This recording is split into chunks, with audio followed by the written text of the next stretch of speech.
साली हो हक बाटे जीजा के तोहर बिगाड़ब नतीजा के। साली हो हक बाटे जीजा के तोहर बिगाड़ब नतीजा के।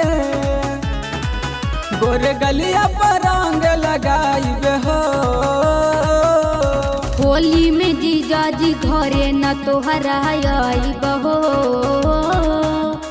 परसल जैसे रंगला ना रंगवाइब हो।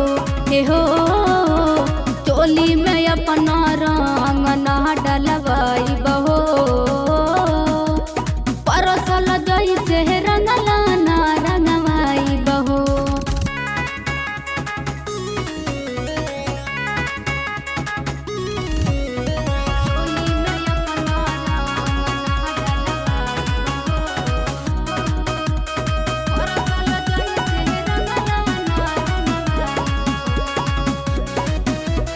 माफ का दह गलती जावन भइल बाले साली।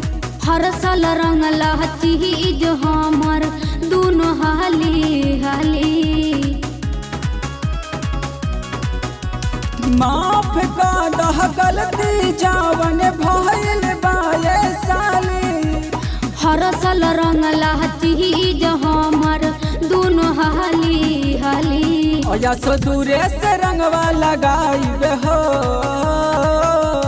होली में जीजा जी घरे न तोहरा आइब हो। परसल जैसे रंगला ना रंगवाइब हो। ये हो चोली में अपना रंग ना डलवाइब हो। परसल जैसे रंगला ना रंगवाइब हो।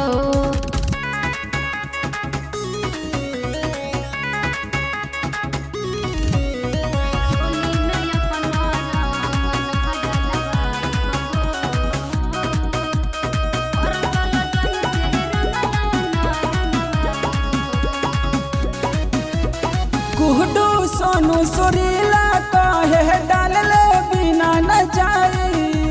सुना ये जीजा पहरा न पीछा ऊ न मजा भेटाई।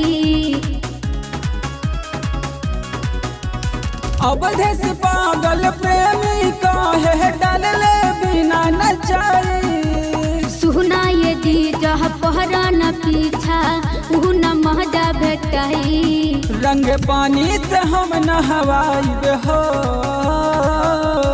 होली में जीजा जी घरे न तोहरा आइब हो। परसल जैसे